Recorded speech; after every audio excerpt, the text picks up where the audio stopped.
You see, somehow the world can change for me. Hey everyone, how's it going? It is I, the real Randy Chavez, coming at you today. My good friend Sleepyn Comics, my bae. How you doing, Sleepyn? I'm doing well. Thanks for having me on. Everyone say hello to Dashi in Dashi's new spot right there. That's a temporary spot. We'll see another place for Dashi soon. Um, I don't have anything that extravagant. Although I do have I'm so bad at this. A signed uh what's it called? Golden bunny back there. oh, Golden nice. Lucky. Yeah, that's pretty Oh, I cool. see. Yeah. Epic. When'd you get that? Uh a friend from VeVe got it signed and then they emailed it to me. Nice. So yeah, I like that lucky bunny. I think everybody needs a little luck. I We need a lot do. of luck. I've been very lucky in my life. Um, Probably luckier than I should have been. If life's a game, we each have our starting points, we each have our spawn points where we're brought to Earth, and sometimes we have great tour guides, as parents, and they're like, "Hey, welcome to Earth. Here's what is going on," and other times people are not so lucky. I was very lucky in that I was adopted and brought into this country, and you were brought into this country as Yeah, I well. was brought in this. Yeah, I'm adopted Yeah, from Korea, as you know. Yeah, yeah. same. So yeah, no, it's I think that's kind of some of your I don't know what you want to call it. You're a very positive person, I think, Randy. Other people don't look at it that way. And so, but I think if you look at it that you're lucky, you focus on what you have, not what you don't have. I think that takes you along. That'll take you places. I think you might Agreed. turn out okay, Randy. Maybe there's still some hope. There's a quote I wanted to start with here from a person named Lisa Unger, and she writes, "But sexy doesn't impress me. Smart impresses me. Strength of character impresses me. But most of all, I'm impressed by kindness. Kindness, I think, comes from learning hard lessons well, from falling and picking yourself up. Comes from surviving failure and loss. It implies an understanding of the human condition, forgives its many flaws and quirks. When I see that in someone, it fills me with admiration." End quote. What does that It's remind you of? great, great quote. Does that remind you of any one thing or any one person, dead or alive, fact or fiction? Yeah, no, I mean, I think, and you can read a lot, there's obviously people that have suffered like incredibly and have come out on the other side. I'm not by any means anybody like that. I mean, there's some people that, you that have done but I think everybody in their own way has down days and you just got to, you got to try and, figure out where you're at and try and, keep standing up again. And I think the way that the country, United States, I'm talking more specifically, is set up these days. I am a believer that I think that there's opportunity in the United States. And people may disagree with me, but I think there's opportunity a lot in a lot of other areas of the world as well. But I live here, and I think there's lots of opportunity, especially if you want to work hard here. So I agree with that. What do you think? Is that how does that sit with you? How does that quote? What does that mean to you? At first, when I read that, I was just reading it before. I don't even know why I screenshot it. Like I was just saying, like, okay, what are the news we have to go over today? And then I look back at my screenshot. I was like, oh, I guess I wanted to ask it for you because you have someone like Spider-Man who you're a big fan of. We know that's the biggest superhero in the world. And I was like, okay, maybe this will remind him of Spider-Man because you have someone that has been very down on his luck for a lot of reasons. And like the writers never let him be happy, at least not for a very long time. And he has every reason to be mad. He has every reason to join the dark side, but he doesn't. And that reminded me, I was like, okay, maybe this will remind Sleeping of him too. But then as I read it like out loud to you, I was like, that actually more reminds me of like Mama Bear energy, like Aunt May, like someone that just like um there's a character there's a Pokemon card in Gym Challenge or Gym Heroes, forget what it is, called Erica's Kindness.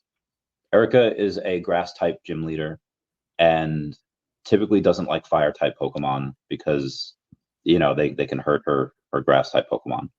And in Erica's kindness, the card, it's not that playable. It's you take off 2 damage counters for both you and your enemy. Like you both get to take off 2 damage counters. And in the artwork, it shows her holding an umbrella over a Growlithe that is like hurt or trying to get out of the rain. And it's like, this Growlithe she has every reason to like not be nice to it. But at the end of the day, I feel like you have to, because we all live in a Pokemon world and we're all trying to make our way through. So I've never played Pokemon. I'm sorry, but is it like Magic the Gathering at all? It can be in a way that at least as far as the card game, the TCG goes, where you have damage counters. You have, okay, let's say I think for Magic you could have like if I'm thinking about this correctly, you have like a solid blue deck. You could have cards in Magic.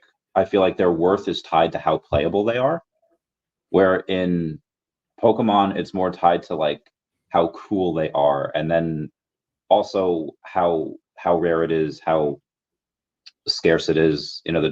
I know that similar, but there's a distinct difference between them, and then just the actual way that the card was released.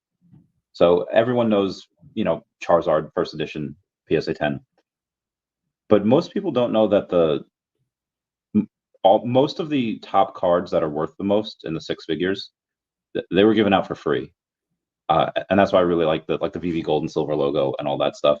But they're similar, I guess, back to your original question, in the way that they're TCGs and they have that cult following. I mean, Pokemon just blew the heck up. There's no real mana in Pokemon. It's like you have your energy cards and you have to play that, so you can't just go out and attack all willy-nilly. You can't just throw out your evolved card. You have to start with a base Pokemon, evolve it in one turn, evolve it another, attach energy. So it takes a minute to get through a match. I guess that's as similar as we can get. So I have a dumb question because I literally know nothing about Pokemon. So if I had the original, I think it was all the original cards minus the Charizard card, and it was like a set of cards, came in a book like this. I mean, there might have been 500 cards in there or something like that. So I bought that for $500. This is years ago. Yeah. Is that worth anything now? Actually, I'll finish the story after you tell me. Sure. It depends if they're first edition cards and if that includes the holos.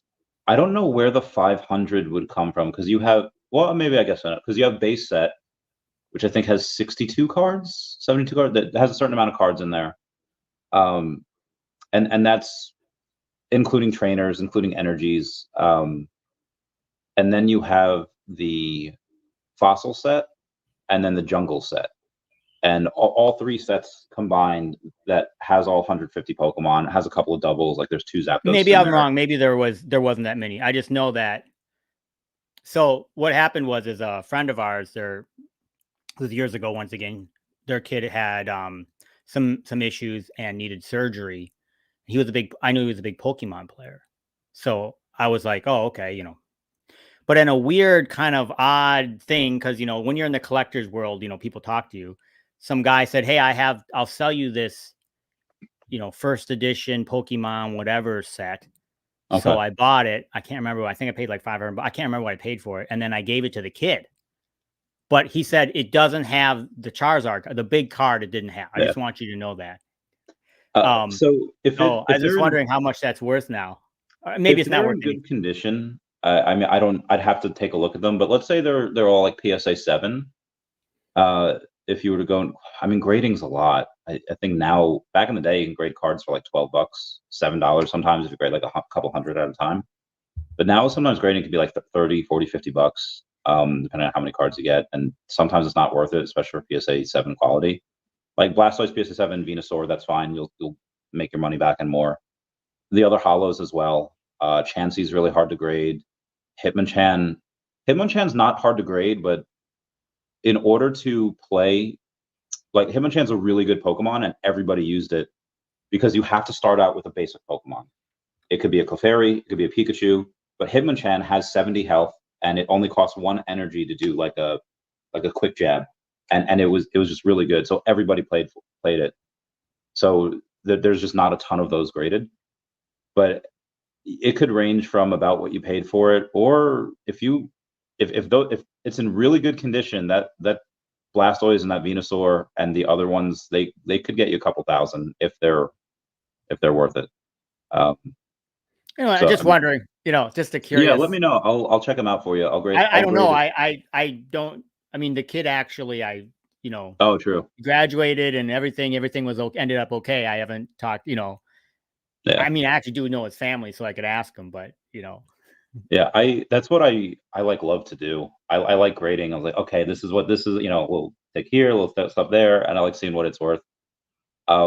Whenever I go in and I look at people's collections, and most people, they have like the unlimited set. There's no one on there indicating it's first edition, but every now and then people have like what's called shadowless, which is the same artwork as the first edition. There's just no one in front of it. So they did one print run of first edition, one print run of shadowless, which is the same artwork, just they don't have that one. And then they did unlimited. They had like 8 or 9 print runs. And every time I go in and I look at it, at someone's collection, I was like, ooh, that's shadowless. And it just, I've seen that thousands and thousands of times, but it still gets me going like, ooh, shadowless. What do you still get that with? Do you get that with any physical collectibles? Is it mostly comics? Is it anything? People ask me to look at comics and whatnot. Mainly it's just they'll people ask me about buying expensive comics, and I always tell them to be super careful because there's a lot of scams. Yeah. We're talking physical, right? Buy from a reputable dealer, do all the stuff. And I always say stuff like, you should potentially in your budget fly there and pick it up, meet them at a bank. Yeah. Have pay for somebody who's an expert to be there to look at it, because when you're spending $10K or $20K or $30K on a comic, what's $300 for a plane ticket, and there's probably a local comic book store. You could call them up and have the owner show up. If that guy's an expert, pay him, $100, that guy will show, so $400 to make sure you don't get ripped off for $20,000 or something like that. Yeah. That's, and the couple times that I've said that, more than once, someone has come back to me and been like, "Oh my God, it was a scam. You were totally right." So they gave you a nice Christmas bonus that year. No, but so that's I do that. I do. People do send me stuff. They'll be like, "Is this eBay listing legit?" And I do my best. Normal things. Yeah. But I think if you're spending more than $1,000, everybody's budget's different, right? But you're spending more than $1,000 or $3,000 on a comic, I think you want to start, really taking your time, and there's just no, you hear about it. It's just really rare where it's, I found an AR-15 in my basement and, I just want to sell it to you for $300. That's a scam. There's something wrong there. There's no one that person knows what it is. It just, you know what I'm saying? Yeah. So, and so that's kind of some, and then other times people will send me stuff and I'll try to, it's really rough. They'll send me high resolution pictures, probably like they send you card pictures, and I'm looking at the pictures and trying to figure it out. And, I can only do so much, but I'll be like, number one, this is definitely not a 9.8 or whatever. Yeah. So don't, in your thinking of whatever, don't even think of that. But do you ever get things that makes you excited when you go and like, oh, this has the, obviously if you have signature, beforehand. One time the guy was really excited, and I said, you do know it's kind of a rare variant. And then the guy was like, no, I didn't know that. And I was like, yeah, this is this. And then, so that was kind of cool. But most people that by the time they're talking to me and they're buying, if you're even considering spending more than $100 really on a comic, you probably are a comic collector. You kind of know what you're doing. You're into it. But a lot of the emails I get, not as much anymore really, because I've not been as active, but do you want to buy my collection? Do you want to buy this comic? I got some of that over the years too. I'm sure you got some of that too. Oh yeah, I'm sure if Omi goes up, you'll get a ton of that. Yeah, I get that a lot, and it's really, it still makes me feel good because I'm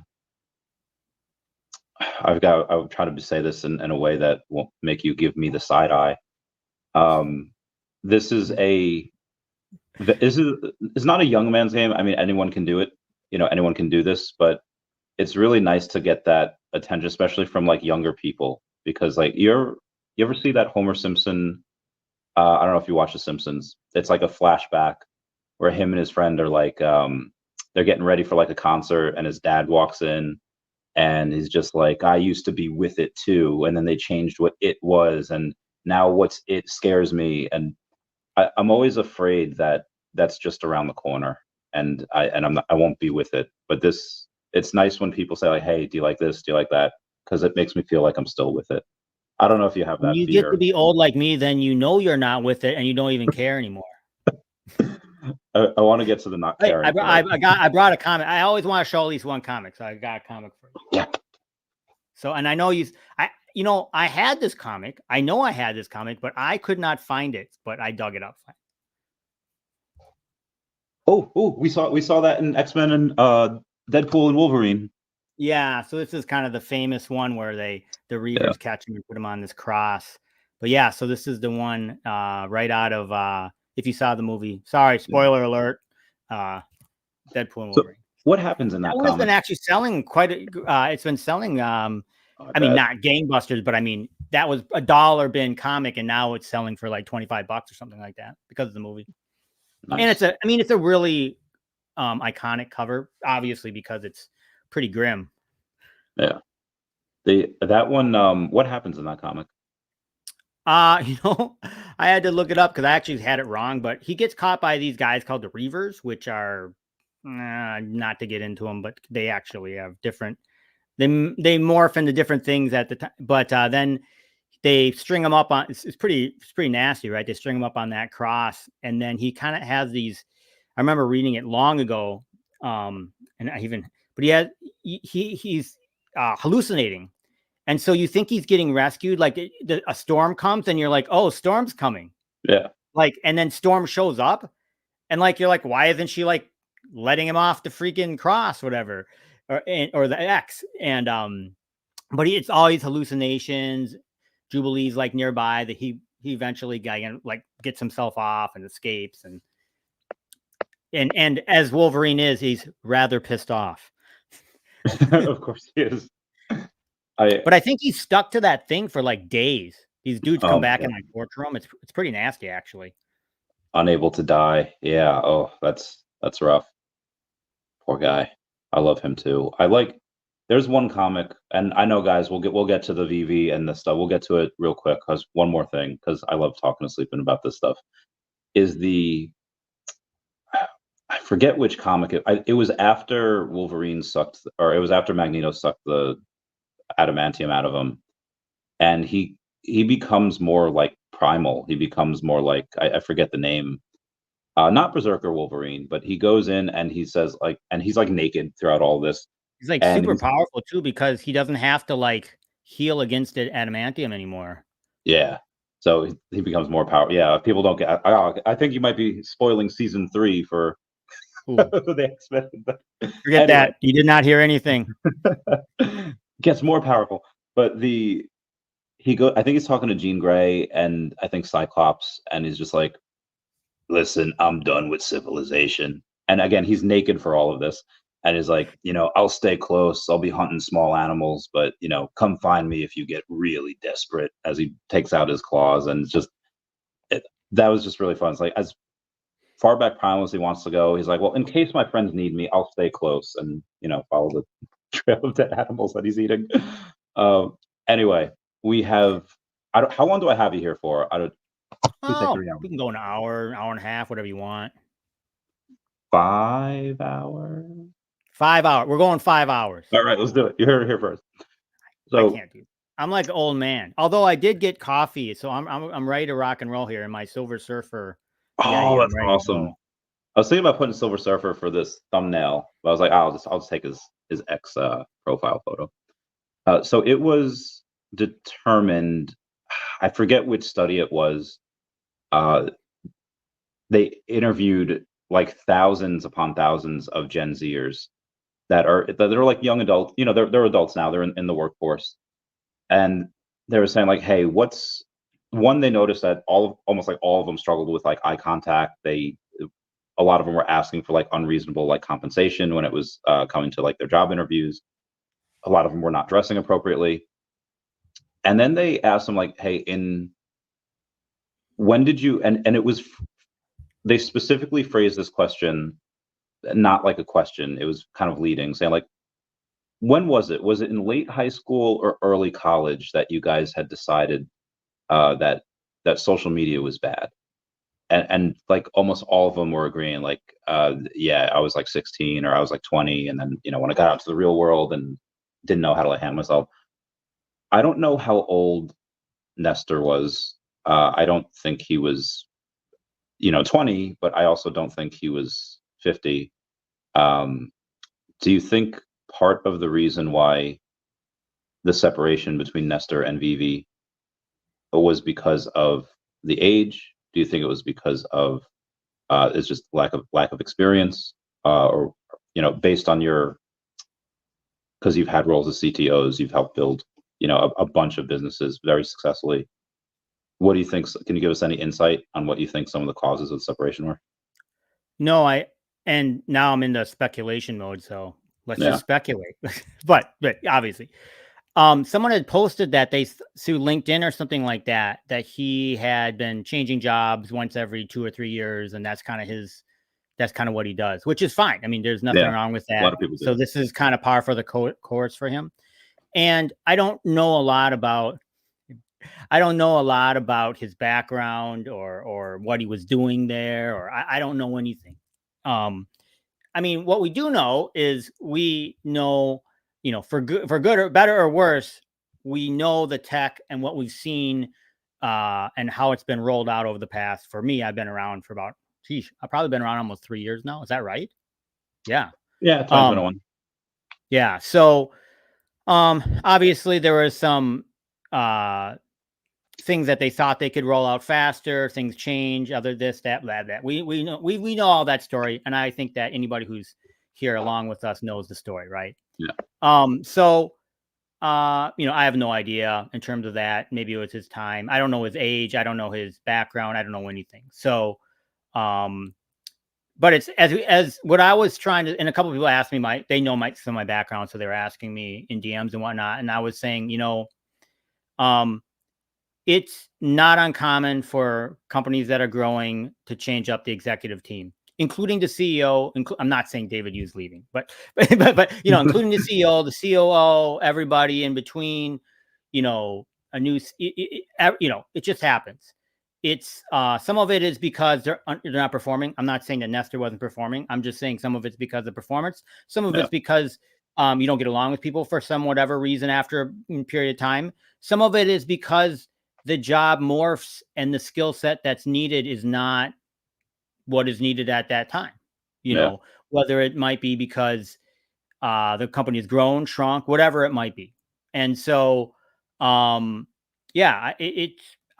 I saw it, it didn't even faze me in the least, other than that it was interesting, right? Yeah. And then from a more, if you want to, people don't come here for me to just say that, right? I think if you talk like total, truth, let's just, get to it. I think the tech stuff wasn't probably going as well as we all wanted it to. Yeah. I mean, I know that there's reasons. There's always reasons. I think of in my own companies why different, tech projects haven't performed or done what we wanted them to. There's always reasons. In the end, it's always the CEO's responsibility. So that would be David Yu. But on the other hand, you have to have people along the way that are, helping champion these different projects. And if they're not performing the way you want them to, you have to let them go. Once again, I'm not saying that that's what happened either, but I do from now this is wow, I almost doxed myself there. I was gonna say my real name. From Sleepyn Comics' perspective, I would say that the different tech initiatives that we have seen, most of them have rolled out slower than I would have expected. And I think other people believe But oh, go ahead. Sorry. Oh no, I was just going to bring up one of the conversations we had like a while. I think it was when he first got hired. I don't know if this is the gold standard, but one of your standards is, hey, if you want to be like a company, and I don't know if you said this, but for example, like Apple, they come out with a new phone every year. Is it amazing, new, crazy strides that you need this new phone because it's so much better than the last one? No. But they have something that people expect and they deliver on it.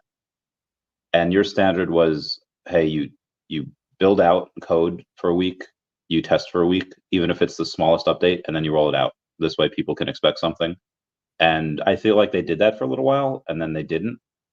I know you have VeVe's in business in so many different countries, and that's got to be a huge stopper in any major strides of progress. But at the end of the day, I still think you should be able to go in, at least for certain people on the app, to just have a couple of little updates here and there. Sorry, go ahead. And I don't mean to, like, once again, I don't want this to be like a let's piss on VeVe contest here. You know what I mean? Yeah. And you know, that's, you know, and so, but, and I actually think they are doing a lot of this. But I think one of the philosophies that I go off of, and I've been president, I've been CTO, I've been, you know, I had these different jobs throughout my life, is that it's all about process. And so if you have these well-crafted processes, but the real processes that you want to highlight, and is this concept of you're going to have business initiatives. Basically, business initiatives are ideas that David has. And maybe there are other initiatives because you learn something like, oh, wow, we have to change this because of this regulation or whatever. So, but anyways, you have business, you know, things that have to be done for the business. How do you take those out of, you know, basically a business setting where someone has said this needs to be done, and take it all the way to the end where you're pushing it into production or making it go live? So in other words, we want to burn comics. You know, that's my idea. You guys go make it happen. Obviously, there's details that need to be filled out there. But continually, the tech team, that's their job. Like, that is your job, to take ideas and make them happen. You know what I mean? Yeah. And so the processes that you have around that, you want to continually craft to use best practices that the world has figured out, because there's a lot of tech projects going on, but also within your own company, understand those and continually polish them to make them those processes better. And they're gonna go awry. So in other words, you have to, and a lot of it's whack-a-mole, right? Like, oh my God, we have a lot of bugs on our website.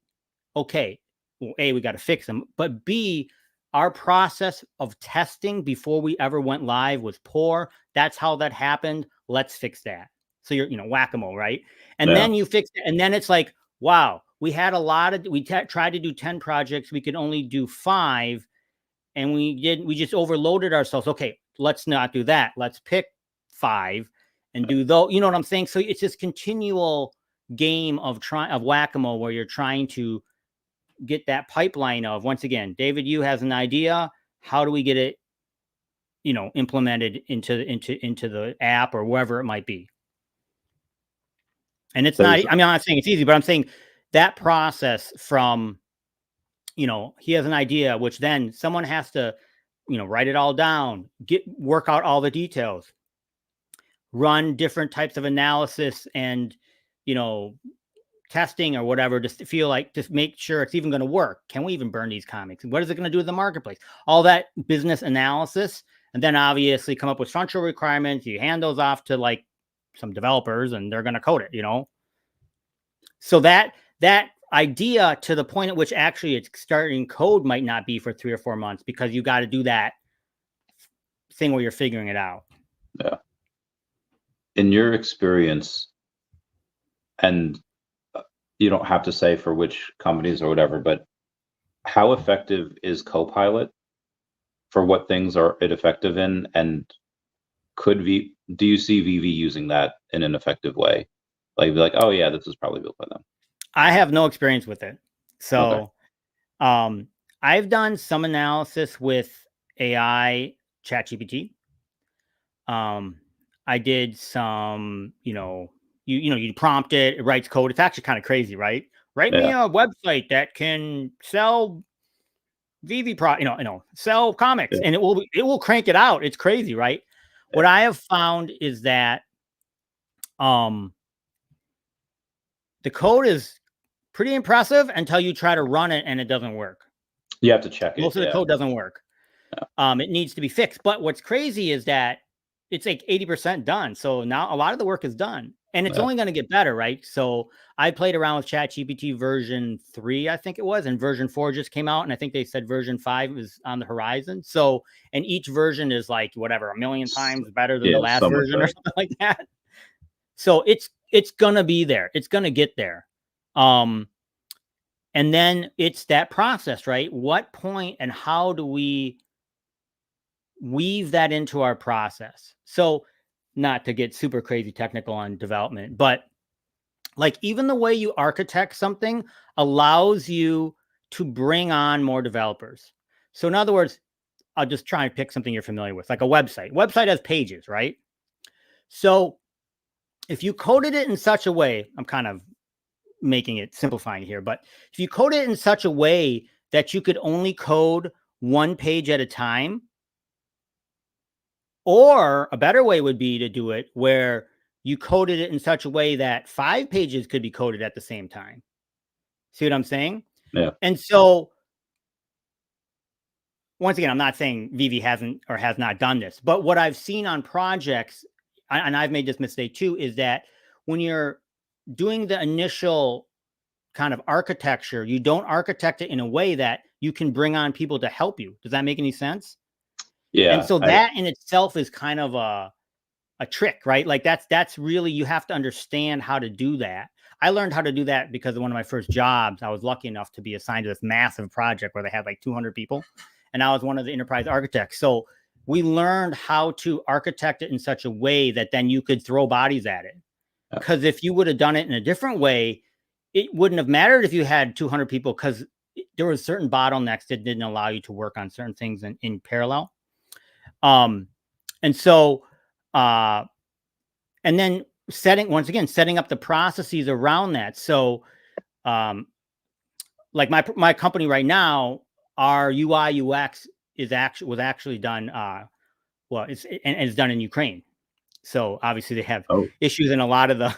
We wanted to stick with them, but a lot of the people ended up moving to Poland because of obvious reasons, right? Yeah. But and they do a great job. So they're doing the UI UX. They're passing it. We're making sure that it's signed off, and we can do a lot of work on the design before it ever hits any code, right?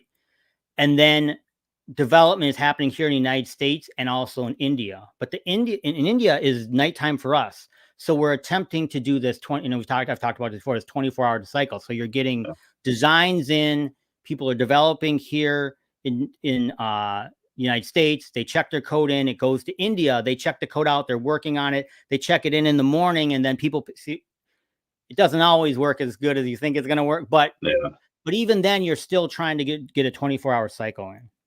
That's really common. But you have to set up the processes, right? Like they got to know, and you got to check in your. So there's more management there.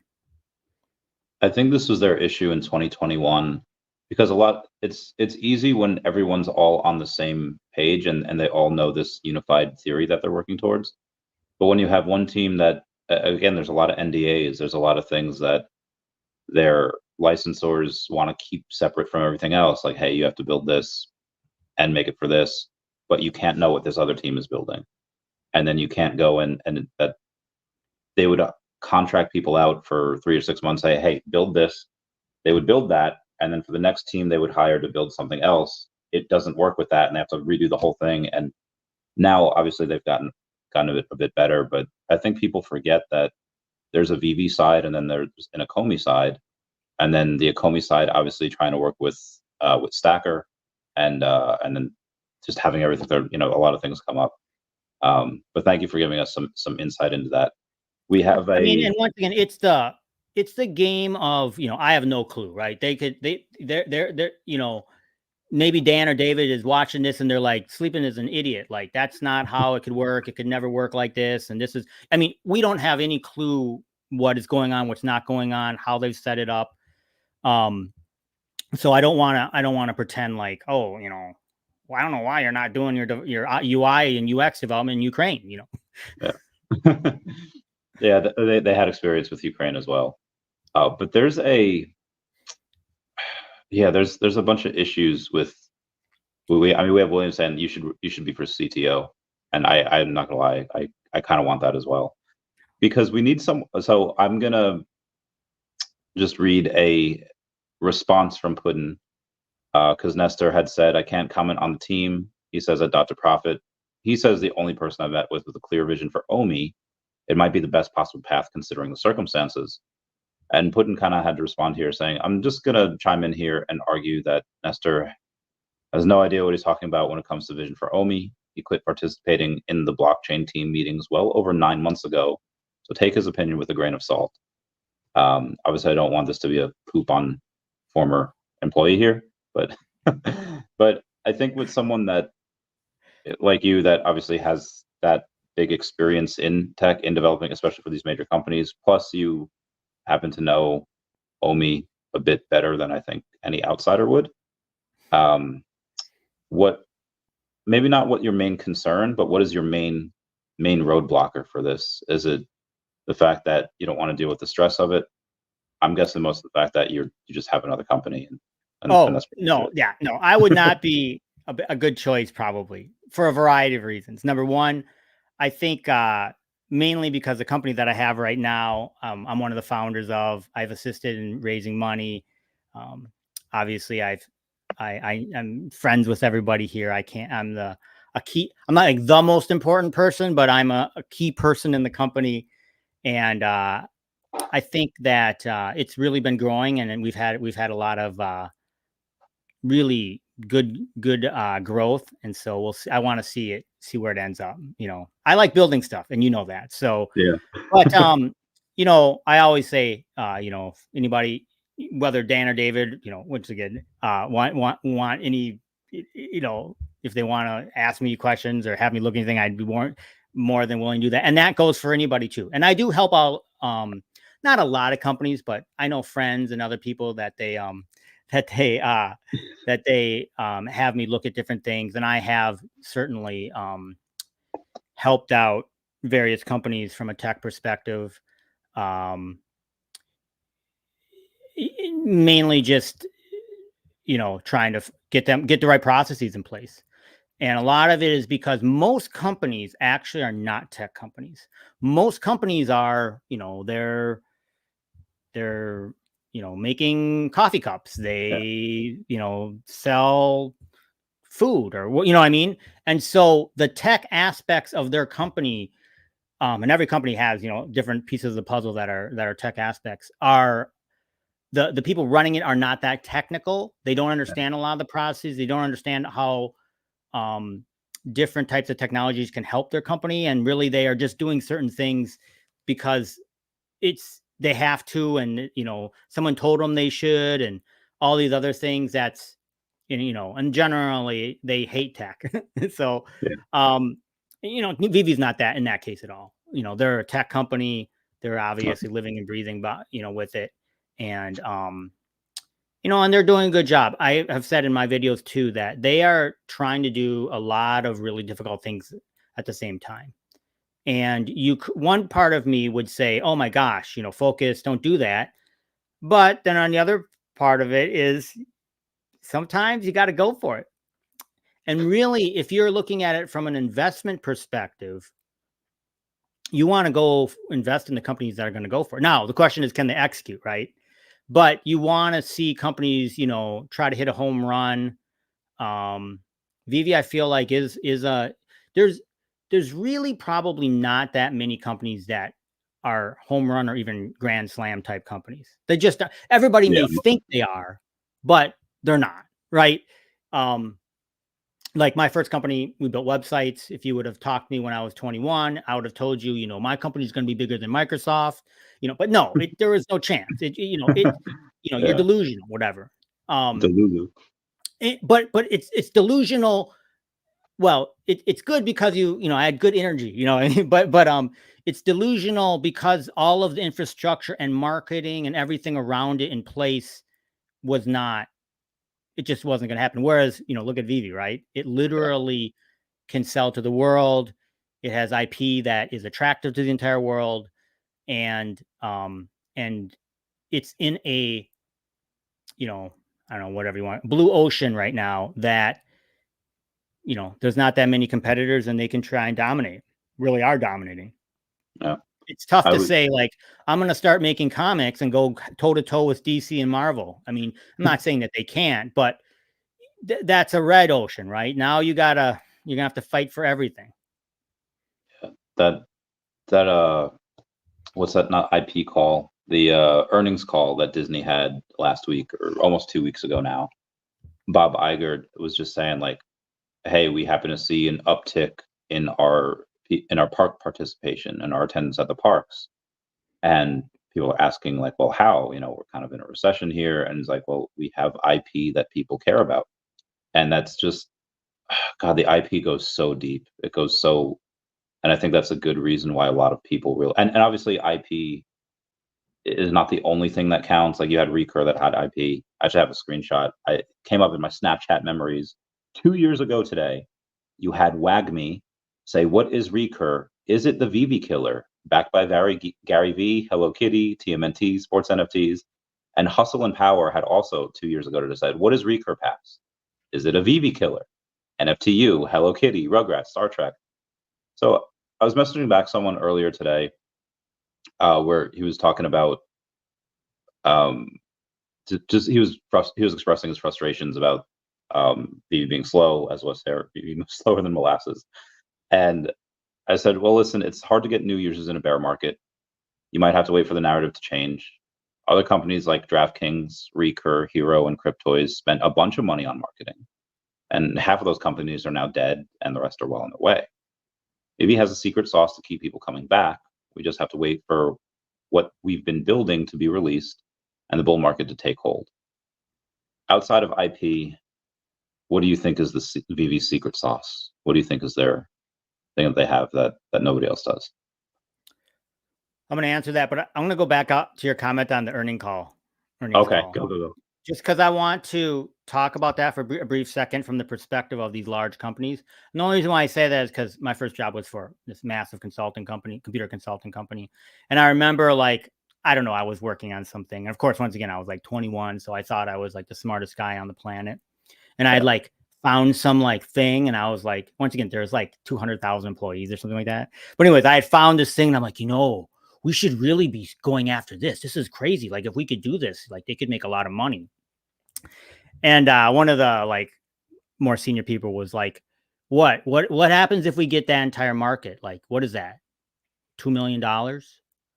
It's like, this company doesn't even look at any market unless there's like $1 billion. Yeah. Because then if we can get, 5-10% of it's $100 million, and that might not even be something we would look at. Right. And that's the issue with a lot of these huge, like Disney. What do? Right. They can't, they're so big, they're not going to. So that's why they did Disney Plus, right? Because if that works, it could be, whatever. We get, 50 million people that are giving us $10 a month. I mean, that's a big number, right? So we're interested in that. And everything else that they already have developed, it's going to wax and wane like their parks.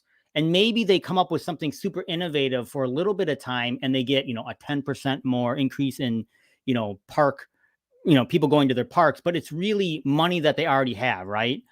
And so they are always trying to find something interesting that could actually be a meaningful new amount of revenue channel for them. And if you look at digital collectibles, it's got to be there. Now, they don't know if it's going to work, but it certainly is. When you look at some of the numbers, we're going to sell some of this stuff, and literally any of the 8 billion people on the planet could buy it. And probably most of those 8 billion people know who Mickey Mouse is. And so they just, along with VeVe, are just trying to figure it out. So, okay, so let's go back to your other question, which is the secret sauce. And I don't, it's interesting because as much as, we, and this is, I apologize to anybody who thinks this is FUD or whatever, but we're kind of saying maybe bad things about VeVe here. But the secret sauce, I think, for VeVe, because if you remember back, 3 years ago, all the NFTs were going crazy. I mean, you could buy anything was going up. Yeah. The one thing that they, and once again, is they were incredibly consistent about their drops during the week. And they would drop what? 1 or 2 a week. And then they were dropping maybe a couple comics, 1 a week and 2 comics 3 times a week. Yeah. And at the time, because I was so ignorant, and the first real project I kind of jumped on was VeVe because of the comics, I didn't realize how crazy that was. Because if you look at every single project that you named there, and a lot of others that we know, none of them release even monthly sometimes. They might not release for 2 months. And I just think that they were able to grab lots of market share because they were able to drop 2-3 times a week, and it was all pretty good stuff. Agreed. And, once again, love or hate the phone app or the website. Although I remember when there was no website, there was no like web portal. But remember when they used to turn off the market when they did drops or whatever? You couldn't like, but anyways, and sometimes it wouldn't come on for hours or whatever. But I just think that, love or hate it, they were able to just keep it going. And that inspired people to have confidence in them. Obviously, they were mad about certain things, but overall, they're like, this thing is never stopping. The train is not stopping. And that gave people confidence, I think, and still gives them confidence. Yeah. The amount of money that they make every month is just absolutely puts to shame everything else. Like, again, when DraftKings goes out of business, well, I should rephrase that. When the DraftKings NFT marketplace is closed by the company, it's likely because of lack of sales. I mean, they're like a $15-16 billion company, and they have like current IP. Like they have like the current superstars in the world, and they have betting on top of that, and they can't, they can't do it. But I mean, the biggest thing is that, and you and I have had this discussion. I've talked about this on my channel too. Is the value of the digital collectible is unknown at this point because it's literally brand new, and it's been around like 2, 3, 4, 5 years, something like that, So, and 99%, and probably it's higher than 99%, but 99% of the people just do not understand it. And that's people hate that, but it's the truth. Like if you try to get around that, I think you got to face the truth, right? We got to seek the truth, right? And so, how do you? Because what you want is someone within 10 seconds to look at your product and look at what you're selling it for and say, yeah, that's a good connection. I'm going to buy that. And unfortunately, for 99% of the world, like when they say, here's Venom, and we're selling it for, well, Venom was weird because he had the craft and what I need a better example, but whatever, here's, whatever. And it's $10. It does not resonate with people. And that's the battle. It is. There's a ton of battles going on. Before we get into the little slightly more controversial stuff, I have there's a party on Friday night. Dude, I'm gonna miss New York. Obviously, I'm in Ohio now. Everyone that was not here before, say hello to Dashi. Look, I thought you were gonna say I'm gonna miss New York Comic Con. I'm like, what? Oh no! I'll always go to that. That's a must every year. But there's always events going on. There's always parties, and at one of these parties, I met this guy that worked for NVIDIA, and he was cool. He was good. And we started talking about like the market cap for it. I don't think I got to ask him like if he got, I don't know if Nvidia does this, if they have, like Tesla does it, where you can use some of your paycheck to buy Tesla stock and you get it at like a discount. You get it at like employee. Yeah. Almost every public company does that. Yeah. So I didn't get to ask him how, like, if he did that or how much he did it. Cause like, would you be worried about that? Cause I mean, we're all supposed to see these, and I guess I was trying to see if he could like give me some alpha, cause we're also supposed to see these amazing things, the things that justify them spending 100, billion in chip spend per year, or 200 billion in energy spend, or, hundreds of billions of in other things. And the most advanced product we have is mimicking Scarlett Johansson's voice. Like it's not like something I think that's worthy for it. And I was just kind of worried about that collapse there. And I was also very drunk when I was asking him about this. So I don't know if that question makes any sense. But does that worry you? Does that about a lot of these tech I don't know. Well, my Nvidia stock story, which I think you probably already know, is that when I was probably like 2001, 2002, I had some extra money and I invested in a bunch of different things, and one of them was Nvidia. And then after it didn't do anything for 2 years, I was like, this stock is stupid. So I sold it all. So that's my sad Nvidia story. It wasn't that much. I think it was like $5,000 or something. Okay. Whatever. Anyways, okay. So that's my Nvidia story. I don't own any Nvidia stock. Actually, I have different financial advisors. So I actually probably do own a bunch of Nvidia stock. I just don't know it. But that might sound crazy, but that's my life. Anyways, okay. So, but I think the appeal of Nvidia, and I don't really know, is they make these crazy chips. Obviously, they used to make graphics cards, which they still do, and it's very popular. And that's a great, people use them for their video games and computers and whatever. I have an Nvidia chip in my computer right here. And that's great. And that's a very lucrative thing. But the bigger thing is that all these different AI farms are basically limited by two things, is my understanding. Is they're limited by the amount of processors, so they'll just load in more. Like if they had 10 more processors, they'd be faster. So it's just literally, how can they get their hands on the processors? The companies like, whomever, or ChatGPT or whomever it is, or OpenAI, is number one. And number two, it's limited by energy. Like they literally could suck all the energy of the world and like use them for these AI processes, right? Have we seen The Matrix, right? So that's, I think the appeal of Nvidia is the demand for our processors is going to conceivably be never ending.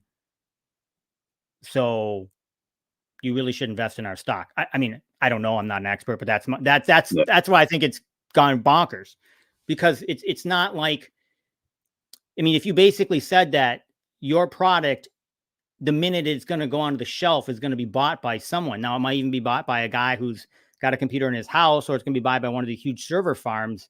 So the faster you can create these chips, they're just going to be purchased. And for the next 10 years, it seems like something you'd want to invest in, right? Agreed. I think that's the appeal, but I could be wrong. And other people have competing chips, and maybe there's chips that maybe are not quite as fast, but they are more energy efficient. I mean, there's all kinds of ways to compete, right? And AMD obviously is a major competitor, Intel, et cetera. But I think that is what people have determined is going to be the limiting factor for AI going forward, which is spooky. Yeah. You should make you don't need to come on here once a week, but you need to speak on these issues at least once a week somewhere, and people need to follow this. I wish you had more time to dedicate to educating people. These are things that I feel like the audience should know a lot.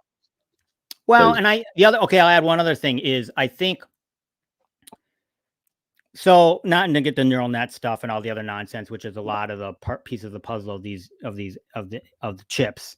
They're not AI chips. Oh, they're AI chips because they're dedicated to that, but they're just computer chips basically. But you're harnessing them using software, et cetera. The other element of it is this kind of core piece of the puzzle, which is data. They need data. They need lots of it, and they need real-time data. And the more data and the more real-time data and the more accurate data they can get, obviously they're ability to do different types of and fix and look at different types of problems, skyrockets. But really, that's kind of how a lot of those programs are managed themselves. There's a story that I think you'd like. In, I think, 2014, I ran into these guys that they were in charge of some type of satellite update. The satellites in the military were running at least in the Air Force, they were running like a tenth of a second slower than what they wanted them or needed them to do. And like, okay, how do we go and rebuild these? How do we go and make these faster? And they got the government to order 405 PlayStation 4s because they had the fastest processors, wired them like all together to like rework like a data uplink or whatever for like the US satellites. And they used 400 of them, and the other 5 they kept. And I was like, oh, that is so cool. It's a great way I wonder to. what type of processors are in those. There must be. I don't know what OS is running there. Maybe Fastest at the are they time. x86 processors? Maybe they're x86 processors. I don't even know. I don't know what type of processor is inside a. I don't know. I mean, this is also 10 years ago. Too. Well, they probably have a graphics card too, though. So that's a different chip that they could use. So that's whatever it was. Are you a PlayStation guy? I'm more of a Nintendo guy, but I did have the PS2 for years. I played a lot of games on that. Yeah. That was that was kind of my first thought of that we might be living in a computer simulation. I actually never thought about it until I saw The Matrix, and it blew my brain. Ooh. So when did you? Well, you saw it when it came out, I'm guessing, right? Yeah. I was not allowed to see it when it came out. I saw it. I actually didn't even. So I was getting together with a bunch of my friends, which doesn't happen as much as it should when you get older, right? Yeah. So you just go. You don't even care what you're doing. You're just getting together with your friends, right? Yeah. And so one of the guys is like, we're going to go see this Keanu Reeves movie. We didn't even call it The Matrix. It was a Keanu Reeves movie. And remember, Keanu Reeves kind of was down at that point. Like nobody even cared about that guy. And we're like, well, what is it about? And he's like, I don't even know. It's some science fiction Keanu Reeves movie. And we're like, cool, let's go see it. And then the guy's like, and I think there's like Kung Fu in it. And we're like, good, let's do it. So we went, we ate at this pizza place, and then we went, and I think that guy bought all the tickets too. So we went, it was IMAX. So we went to this IMAX to see The Matrix. And of course now it was like, but I'm just like, what? I was actually thinking like, maybe I should just go home. I don't really need to see this movie. I came to see my friends, and now we're just going to sit in this theater, but whatever. I'll see the movie. The guy bought the tickets or whatever. So we went in there, watched the movie. Obviously it was insane. Absolutely insane. Really, really loved it. And then of course saw the other ones, and Omar says the PS4 is a semi-custom 8-core AMD. It is x86. Aha. Yeah. Base clock speed to 1.6 gigahertz. So those are AMD. Man, AMD. That's when they started to make their move. Because in the olden days, AMD was kind of nothing. They were always a stepchild, and NVIDIA just beat the shit out of them every time. Now AMD is legit. Get them, AMD. But yeah, my first thought we're in a simulation was that in Star Wars Starfighter for PS2, you had to, one of the last bosses on one of the last levels is typically with that, if you shoot someone's shields and their shields are gone, like 2 more hits and they're done, and you're just like spamming that X button, like, like we're playing Mario Kart or Mario Party. So it would get me really salty that I would destroy this guy's shields and I would get like 8 more hits on him. I'd throw bombs at him and I would hit him and he just wouldn't die. And I would go like, why can't I do this? And then my friend Nick, he's been on the podcast. You'd love him. Big comic book guy, big Star Wars guy. Anyway, he said like, well, maybe you're not supposed to beat him here. I was like, but I do the things to, beat him. It's like, well, like they make it into the game, they coded it, and it's like, whoa, what if that's like life? What if you what if you and a potential lover, you meet in, like 2010, 2011, and you want to be with each other, but it's coded into this simulation that we're not supposed to be together there. We have to go live our separate lives and then meet together in 2024. That's like my wife and me. Like we met like years and years and years ago before we got married, like years and years and years later. My friend Ashley and Jesse did that. Both their dads were stationed in Alaska when they were like 6. And then I guess they were stationed together again when they were like 16. And they're married now. And they're anyway, I'll send that clip to them later. So one of the other people that was you said, when you said the last Star Wars movie, I thought you said The Last Starfighter. Have you seen that movie? That's an old movie. No. Oh, that's like a 80s. It's actually a pretty cool movie. All right. Basically, they put these video arcade games all around the planet called The Last Starfighter. Mm-hmm. And it's really hard game. And this kid finally beats it. And like, basically these aliens show up and are like, all right, you're going to be like the main pilot now, because we know you can defeat all these like alien guys. So then they like take him, put him in this like real starfighter, which is exactly like the video game. And then he like flies up and he ends up, sorry, spoiler alert, he ends up winning the day. And it's a really awesome movie. I remember seeing it as a kid. Or maybe I was a teenager. I can't remember. Or maybe it was a young adult one. Oh, whatever, it doesn't matter. But yeah, that's why I thought you were going to talk about The Last Starfighter. I'm like, whoa, that's an old movie, man. No, it's called Star Wars Starfighter. But this one, so there was a show. Your explanation of this unlocked a core memory of mine. There's a show in like early 2000s called My Cousin Skeeter. I think it was on for like 1 season. And one of the episodes is, and Skeeter's like, so it's all live action except for Skeeter, who's a puppet. I don't know what type of drugs they're on. Anyway, the cousin, like they get really good at this game, like this video game. And then somehow they're on phone with like pilots or 911 operators or whatever. And they're like, oh, okay, the only way to get out of this, are you familiar with the video game? Blah, blah, blah, blah. I'm like, yeah, we're like the best at that. And it's like, okay. So, and that was like, so when I saw, someone talking about The Last Starfighter, I said like, wait, they did that in My Cousin Skeeter. And they're like, no. This came out first. I was like, oh, all right. Not bad. I mean, it's kind of like Ender's Game. You ever read the book Ender's Game or see the movie Ender's Game? I know of it. I've heard good things, but I have not. Yeah, that's like a classic too. The book is really, it's like one of the, on anybody's like top 10 science fiction books, Ender's Game is probably there. Cool. Yeah, I got so much to check out.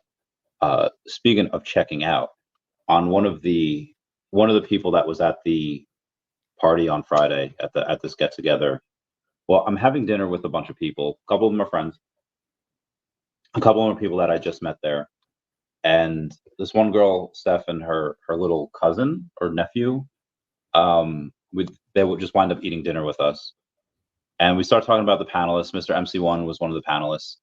And she's like, yeah, my cousin was supposed to be one, but he can't come here until later. He'll be here later. I was like, oh, who's your cousin? She's like, oh, it's Andrew Yang. And I was like, who's the former presidential candidate? I was like, oh my God. Yeah. I remember like, he's like an independent now, right? Yeah, I think he walked away and is. I think he left the Democratic Party. He's independent. Yeah, I know he ran after that. He tried to run for governor, and then after that, I think that's when he became independent. So he'll be coming on the podcast at some point. I figured. Crazy. Yeah, he gave me his email right there. I was like, oh, okay, yeah, I'll email you right now. He's like, you have to email me right now. I was like, no, I'll email you right now.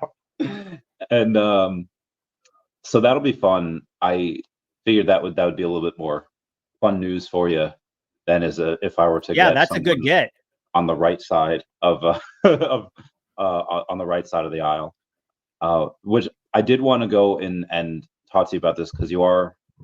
Can I say where you're from, or were you? What state? I'm from Minnesota. Yeah. Well, okay, from Korea, but yeah, I'm from Minnesota. Yeah. The state in which you reside, the vicinity of your whereabouts is Minnesota, and I'm trying to think what positive political calculus the Democratic Party and Kamala Harris made when they made Tim Walz her VP, because it seems like Minnesota was kind of already safe for her anyway. And something like Pennsylvania, which is probably going to be decided by like 20,000 votes, probably would have been better. And same thing with Trump. I don't know why he wouldn't pick someone from Pennsylvania. Like Ohio was safe for him, probably safer for him than Minnesota was for Kamala. Yeah. And especially I know Kamala wanted to go in and become a little bit more in the center, which I think she should have done. Get the people that are kind of undecided. And I feel like Tim Walz is a bit more radical left. He had that issue with the stolen valor. He had the issue, when I say that, not that he didn't serve, of course he served, but it seemed like he'd overstated a couple of his portions of his military career that hadn't happened. And then again, just being a little too far left for me, and maybe for some others. But you live there. You saw how he handled the Rona. You saw how he handled the riots. And tell us what your experiences were under him. Well, I primarily think she chose him because he probably makes damn good hot dish. Good point. And, that's what we're known for here in Minnesota is hot dish. So she's like, I need some good hot dish. Who do we pick here? No, it's funny because, I've had so many people reach out and, for the most part, let's just face it, Minnesota is flyover country. I mean, have you ever been to Minnesota ever, Randy? Yeah, I wanted to. It was like 2 years ago for VCon, but you had, I think, like a Sweet 16. Oh, that's right. You were here. That's yeah, right. I wanted. Why couldn't I come see you? You had like a Sweet 16 or something to go to. You had like a party. Okay. But yeah, I wanted to hug. I wanted to hug you. You would have liked the people that I was there with too. They are amazing. Sure. They know about you. They know of you. I'll introduce you sometime. No, I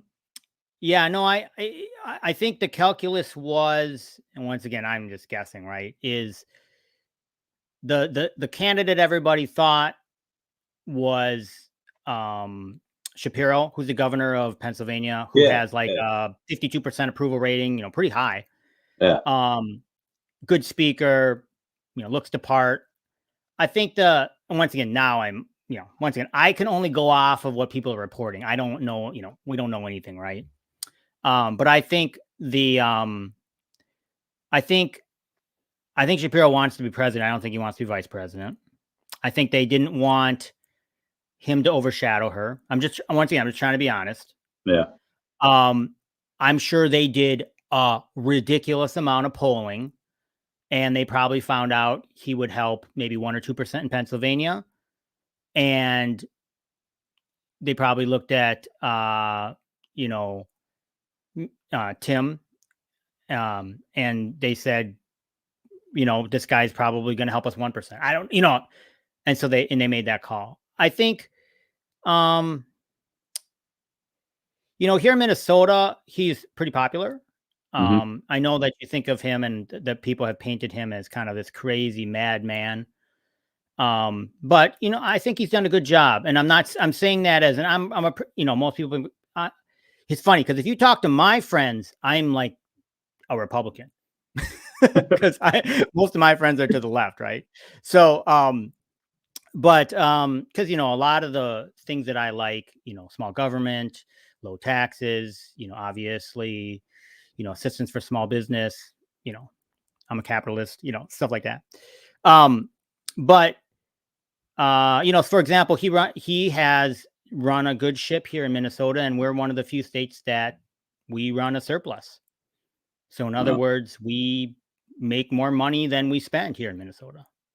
Now we do have high taxes. The economy has done quite well under him, and that obviously is important.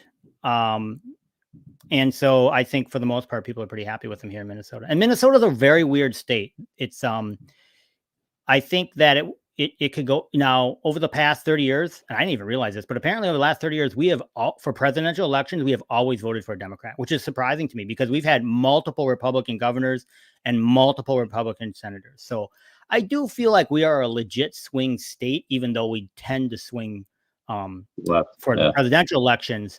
We tend to swing more for Democrats. And so you can have the guy previous was Pawlenty. He actually ran for president too. He's a Republican. So you can have him. He was a very popular governor who was a Republican here in Minnesota. And then you can have, our current governor. So, and he's just, what's funny is because when I hear him speak, he sounds like a Minnesotan. That's the way that's the way people hear Minnesota. They're I think they are pretty down to earth, and they're kind of say what they think. And he tries to do that, I think. And I've just, I've gotten so many funny messages. My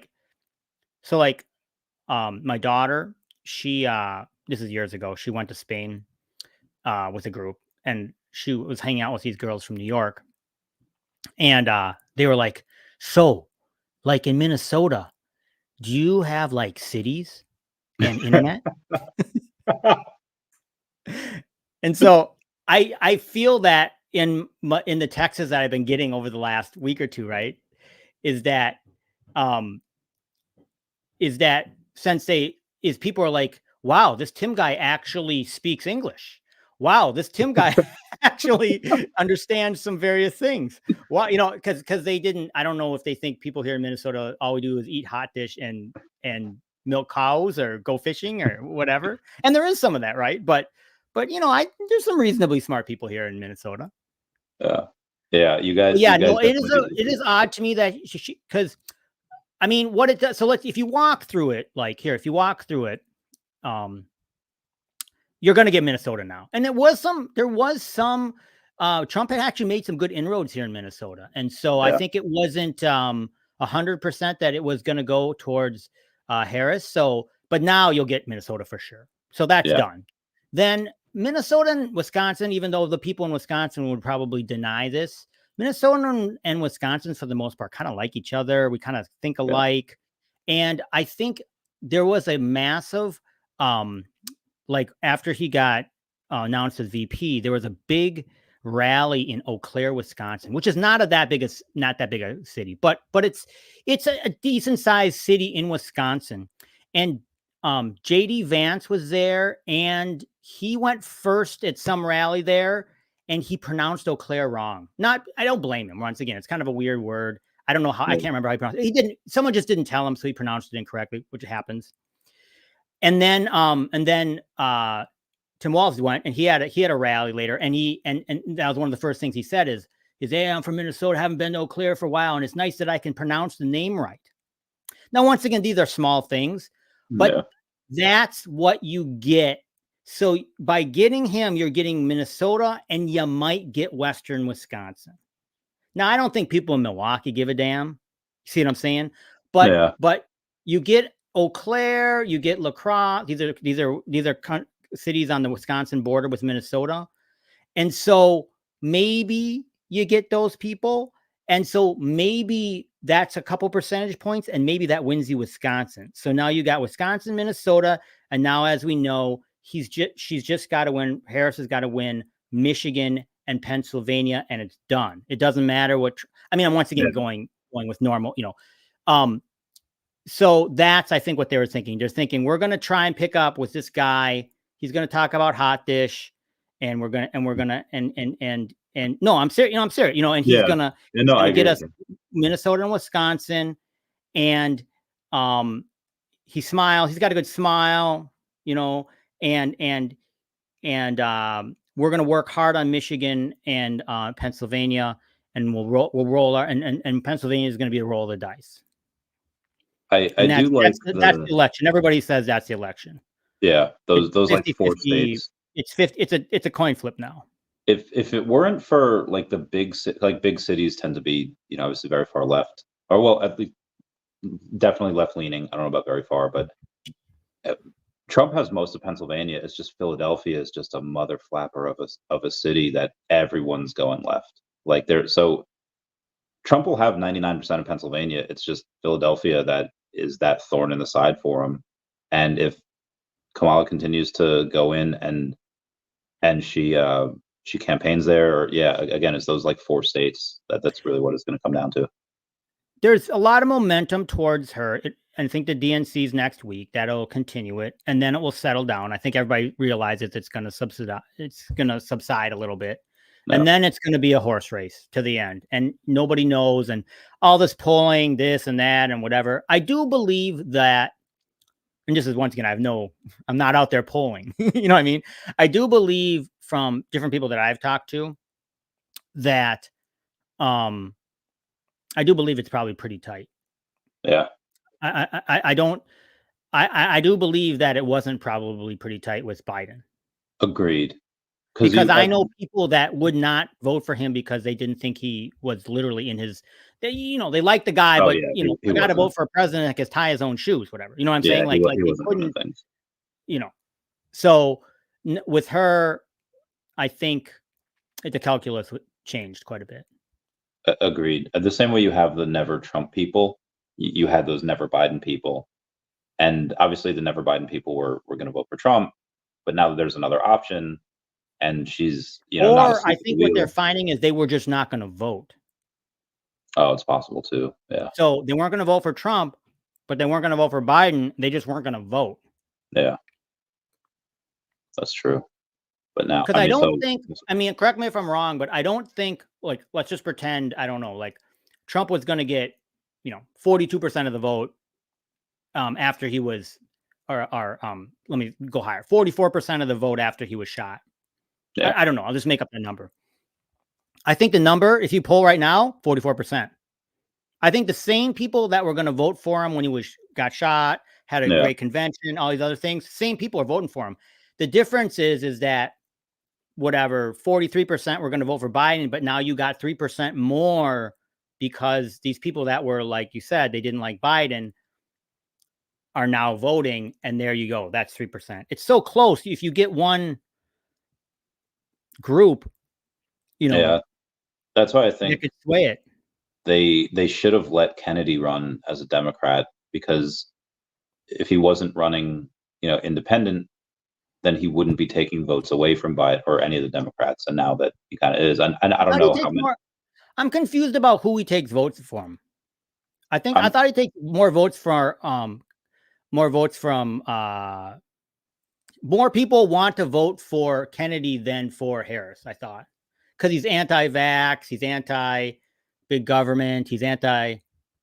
I mean, he's just Kennedy in the name, so that just I know, but I thought, for I thought that more people voting for him would be people voting for Trump, but I could be wrong. It's hard. I would have thought it would have been the other way, but yeah, thinking about it now, yeah, he's got a little touch of he's probably eating away at both. Yeah. But I think he's got 5% of the vote, so that's a significant amount. It's true. I mean, I think once the debates kind of come out, then you might have a little bit of a more shift. I'll see how that goes. If they do the debate and Kamala gets destroyed, that's not going to be good for her. I mean, I think that debate is really, really important for both of them. I would say way more important for her than him, but I don't, I'm just guessing because you've seen Trump debate. He's debated a million times. He debates basically debates every time he's on stage, right? He is not going to say anything different in a debate that he doesn't say when he's on stage. I don't think, you know what I mean? So I don't feel like the debate is going to mean much for him because he's just going to say the same stuff. The interesting thing will be what Kamala has to say and how she says it and how she manages it. And I think I want to say, I better not say that. I'll just say what I was going to say. I want to say she didn't do so good in some debates earlier, but I could be wrong. Tulsi Gabbard just completely took her out at the knees in those earlier debates for the presidential nominee. But I mean, didn't she do like a VP one against Pence? And I don't think she did all that well, but I can't remember. The ones that, at least the attacking points for the Republicans, I don't remember any attacking points from the debates. I remember the attacking points from like random interviews that she did. There was like a radio show. I think it was pretty popular. And they just asked we know because you hear Trump, right? He's gonna say, why is inflation so high? You suck. You were supposed to be in charge of the border and you were terrible. We know the points, right? We know the attack points. We know, I'm sure there's some others I'm missing, right? Those are she's going to have to defend those points, right? She's going to have to say, this is my thoughts on it, right? And then you know what she's going to say? She's going to say, why did you lead an insurrection on January 6th? Why are you a felon? Why are you, why are you, convicted of rape or whatever? She's, you know what she's going to say. So it'll be interesting to see how it goes. I'll see what I'm really curious about is how people react to, or if the debates change certain people's mind and how big of a percentage that is, because you have I forget what poll it was where they asked like, hey, is it concerning that Biden hasn't done a competency test? And like most people said yes. But then when they asked if his lack of when he elected to not do that, would that affect their vote for him? And most of them said no, it wouldn't. Like they would still vote for him. So you have a large number of the population, at least on the left, or at least in the middle and on the left, that are very comfortable with like the shadow government. They're like very comfortable with having things go on behind the scenes. So I don't know how much of that debate even if she does get destroyed, it's like, oh, okay, well, it's not like she's going to be running the country anyway, because I mean, we know it's the 44% of the country is going to vote for Trump. If the guy were to get on there and say, I hate Asian people or whatever, I mean, it doesn't matter, right? He 44%, and just like Harris, if Harris gets on there and says, I hate Asian people, whatever, 44%. So it's that 3%. How are they going to vote? Here's an interesting, and I'm correct. I might not have these numbers wrong, but the concept is solid that I heard the other day, which is 2016 when Trump was elected. 2016. Once again, don't quote me on the numbers, but something like 16 million people that voted for him now 8 years later are dead because they were older. Ooh, that's a lot. On the other side of the picture, 20 million people that were that could not vote can now vote. And younger people. And that's a massive swing. Yeah. Now, we know that people that are that young generally don't vote. But here's another crazy statistic. Do you know how many people under the age of whatever it was, like 30, voted in the 2020 election? What percentage under age 30 voted? I know that there were 2 elections, or at least one, where my friends didn't vote because the new Fallout game came out on election day. And it was like all over my Facebook, not voting because of Fallout. And I was like, oh my God. I love that. I don't know which year that was. I think it was 2012, but maybe 26. Yeah. So I'm going to assume not a lot of percentage, like a pretty small. Crazy. Once again, who are we getting statistics from? Is somebody making this shit up? I don't know. But I thought it was interesting. The statistic that I heard, and once again, it's not that my number is exact, but it's interesting, is that all-time high 50%. 50% of the people under age 30 voted, which is a change from when all the other previous ones where people young were not voting. So I think that's an interesting demographic that has started to vote that hasn't voted before. So I think that's also another interesting element of it all that we'll see how that plays out. Yeah. I can't wait. But I try not to. I end up talking a lot of politics. And for some reason, people want my opinion. People will call me and even people that are Trump people will call me and ask me for my opinion, because I try to be somewhat reasonable about it all, even though most people know I think Trump's a bad candidate. But I try to, they want to hear my perspective on it. I try to give them it. And then I try not to get into fights with people, because there's no point in that. That's like ridiculous, right? Yeah. I mean, you also just incredibly intelligent. And I think people want to hear someone that is as unbiased as they can be, while recognizing that they do have biases, but then knowing that they put that. So it's just a good, I mean, as Big A says over here, like I'm kind of on that Trump train. And part of the reason why I love talking with this about is because you're so smart and you do have these like I didn't know that 16 million of those people that voted for Trump 2016 don't quote me on that. It's some number. But it's an interesting concept, right?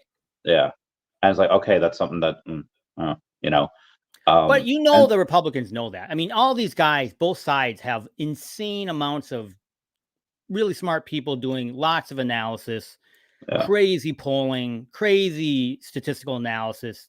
You know, like, but what was it? They have some crazy. I think it's in Chicago. The Democrats have some crazy, like, supercomputer, massive data analysis thing they have set up, and I'm sure the Republicans have the same thing. You know, that they're doing, like, using crazy AI to figure out this and that. You know, it's all bots now, right? We don't we don't even know. But part of the reason I like talking about this, especially with you, is because it shows that people on also, we're not like radicals. I feel like we're more middle right, middle left. Is that people can have these different ideas and they can and talk about it in a, I don't want to say adult way, in a calm way and in a kind way, and not be like, by the end of it. And I think that's important for people to see, because I feel like a lot of people just go on these like hate spam things, and that's what the algorithms on like Facebook and everywhere they promote that hate. I mean, we want to try to find the truth, right? And that's tough. And the truth is always in the eye of the beholder, right? But I think you want to have, I think rational people and the country has to run off of some things that we try to non-biasedly say, this is the fact, and we're gonna put this here as a pillar, and then we can work off of that. So, like, for example, like, if I talk politics with someone, sometimes I'll ask them, do you think the Earth is flat? And if they say yes, then there's really no, everything after that's going to be crazy, right? And so I think you have to have some things that you agree upon, or things it's just completely, it's madness, right?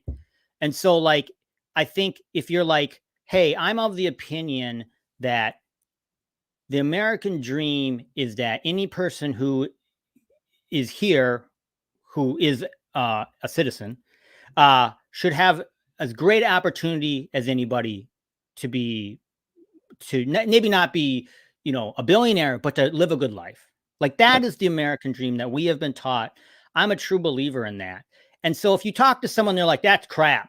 I think if you're born shitty, you should just stay shitty the rest of your life. Then there's no conversation, right? There's just, if you're not in that game, then we can't talk, right? Now we can debate, like, we want someone to be able to have a great chance to make a good life and have a good, now we can debate how that's done. We get lower taxes or higher taxes, or Yeah.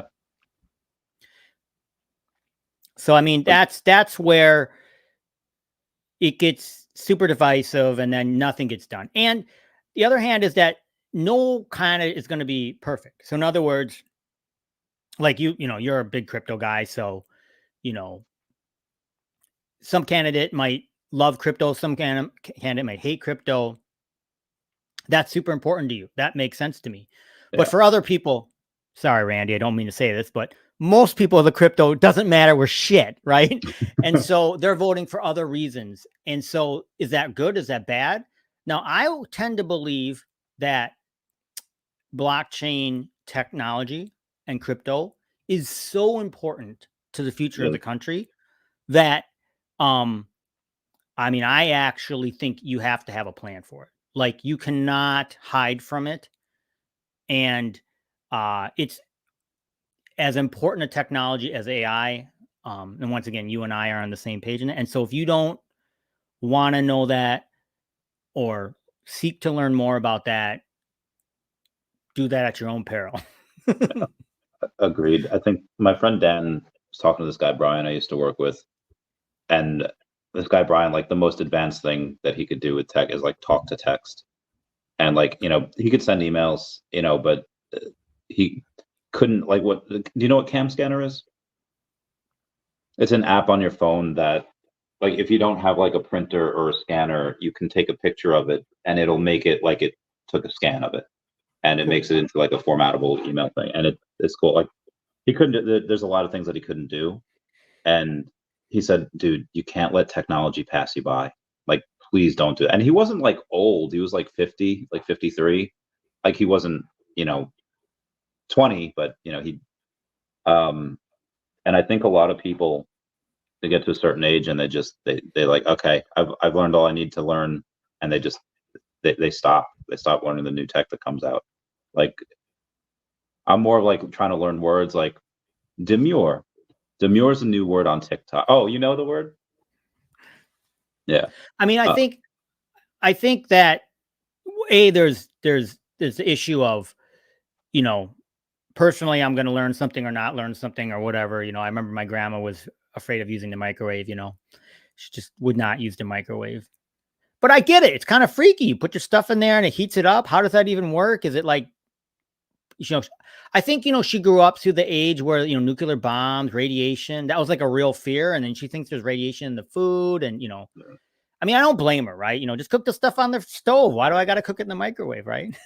But I just think that, and I don't know how our politicians can learn. I mean, they, whatever, that there's certain technological leaps that if you want the United States to stay competitive, you've got to be a part of that.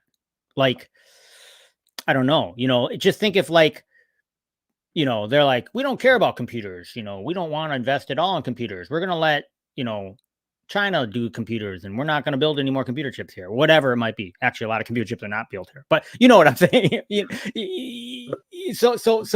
But I just think blockchain is one of those things. And unfortunately, it got a bad name because of scams and other things. But of course, we know that's not the whole thing. It's such a disruptive thing to the financial sector that they cannot control things, that they're pouring their money in there to screw around with it all. And so it's, it's gonna be hard to get it to be like we think it should be in terms of decentralized. All the tenets that we think Web3 should be is gonna be rough. Because, and it's not only rough for the United States, it's for any country that attempts to control their people. And obviously the United States does that, and other countries we know also do that. So we don't know what's going to happen. It's going to be crazy. I'm very bullish on a lot of what the US has to offer, because part of the reason why we're like kind of number one in the world right now, and obviously that can change over the course of a few decades, but we tend to out innovate. Like we have I think it's the HNB1 scholarship, where you have like I think almost half of all PhD candidates in the US are foreign born, because they have that, or it's the H2B1 visa, that they can come over and go to school here, provided that they work here for X amount of years after. And in the military, not that they're okay with Iran and China like reverse engineering our shit, but they kind of, not that they don't care, but we're so far ahead of them that by the time they reverse engineer whatever piece of tech that they have, we're already like 2 generations ahead after that. Most of the AI companies, the top AI companies in the world are US, they're here. And again, when you have a presidential candidate that wants a whole Bitcoin reserve and wants to be like the number 1 country in the world for Bitcoin mining and Bitcoin, like this, that's why I want that. Oh, God, sorry. I get a little passionate there. Well, my only thing would be, sounds good. I'm on board. Hope we could do it. So too. I, a lot of stuff that he says he does or doesn't do, we don't know, but that's with both parties, right? Yeah. I would love to see the Democratic Party take blockchain much more seriously. And parts of them do. Like they go in and but they need to not only take it seriously, they need to have a plan for it, right? And maybe the plan isn't as aggressive as Trump's plan, but they need to face it. Like, it's almost like they're like, we're going to put our head in the sand here and block any regulation and this blockchain thing will go away because it's like Beanie Babies. You know what I mean? No, it's not going to go away. And the longer they delay, they just look like idiots on it. So, and we don't know, but we can guess there's probably big money and there's all kinds of crap going on. Right. And so, but we'll see what happens. I think, I mean, you know, we'll see what happens. It's something's going to happen with it because it's, well, we're seeing things being built. You know, obviously VeVe is a part of that, and a lot of other stuff. You know, a lot of the stuff that you're involved with is are key pieces of the puzzle that have to be put in place and created. And we can see that, you know, and I've been involved with Bitcoin since and blockchain since 2015. It honestly hasn't moved as fast as I thought it would. I thought it would be much further along, you know, almost 10 years later. And a lot of it's because the governments just cannot handle it. Yeah. And so there's going to continually be pushback, but something's going to break loose. And most likely it will be because some sort of, there's some sort of efficiency made with some sort of company that allows them to compete at a high level that the other people, it's going to give them an advantage, and then everybody will follow. And then it'll just be like this massive, yeah. And it's all, you know, maybe it like makes super, you know, once again, I'm just making this up, you know, maybe, you know, all these different people are doing stuff. Maybe it somehow makes medical records that much more efficient. So these people can offer medical insurance at, you know, 25% less than any other insurance company or whatever. You see what I'm saying? Oh, like Lemonade. If Lemonade could do that, yeah, that's a good idea. Or something happens that's a disruptor and it's using that tech. And if you don't use it, you don't have those efficiencies. It's just like trying to attempt to do logistics and not use the internet. I'm just not going to use the internet. We're not using email. I mean, how would you even run a company? You know what I mean? And so that's why if you could be like, I'm not using email, we're only printing out our receipts and mailing them to each other. You know what I mean? You would just, the efficiency is so great with email and other stuff. You wouldn't be able to stay in business. And something like that's going to break loose. Agreed. Do you have a couple minutes to talk after we end it? Sure. Yeah. Yeah. All right. Cool beans. I always love talking with you. I wish we could do it more. Maybe as crypto goes up, you could maybe take it easy in your real life and be we could hang out a bit more. We gotta keep growing this company and maybe sell it eventually. Yeah, we could. Yeah, and let me know. Maybe I'll be able to help with a couple peeps in the next few years. We'll end it here. Thank you, Sleepyn, for always coming. I heart you. Everyone say goodbye to Dashi. Oh, bye-bye, Dashi, and your new home. Oh. This is good.